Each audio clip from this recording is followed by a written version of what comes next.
ಕರ್ನಾಟಕ ರಾಜ್ಯ ಹಿಂದುಳಿದ ವರ್ಗಗಳ ಶಾಶ್ವತ ಆಯೋಗದ ವತಿಯಿಂದ ನಡೆಸಲಾಗಿದ್ದ ಸಾಮಾಜಿಕ ಶೈಕ್ಷಣಿಕ ಸಮೀಕ್ಷಾ ವರದಿ 2025 ಅನ್ನು ಇಂದು ಮುಖ್ಯಮಂತ್ರಿ ಸಿದ್ದರಾಮಯ್ಯ ವಿಧಾನಸೌಧದಲ್ಲಿ ಸ್ವೀಕರಿಸಿದರು. ಆಯೋಗದ ಅಧ್ಯಕ್ಷ ಮಧುಸೂದನ್ ನಾಯಕ್ ಹಾಗೂ ಸದಸ್ಯರು ವರದಿಯನ್ನು ಸಲ್ಲಿಸಿದರು.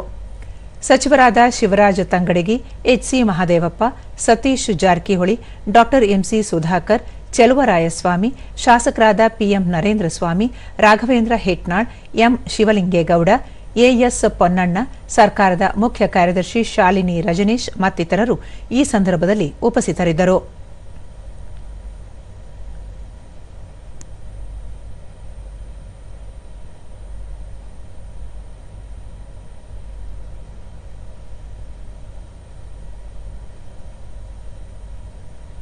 ಬಳಿಕ ಸುದ್ದಿಗಾರರೊಂದಿಗೆ ಮಧುಸೂದನ್ ನಾಯಕ್, ಹಿಂದುಳಿದ ವರ್ಗಗಳ ಶಾಶ್ವತ ಆಯೋಗ ಸ್ವಾಯತ್ತ ಸ್ಥಾನಮಾನದಲ್ಲಿ ಕರ್ತವ್ಯ ನಿರ್ವಹಿಸಿದೆ.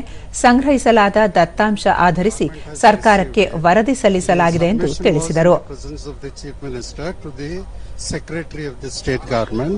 The government will take it forward. We have discharged our statutory function advised to the government based on the data. The Tanshe secure madidvi now that we have submitted to the government. It's for the government to take it forward.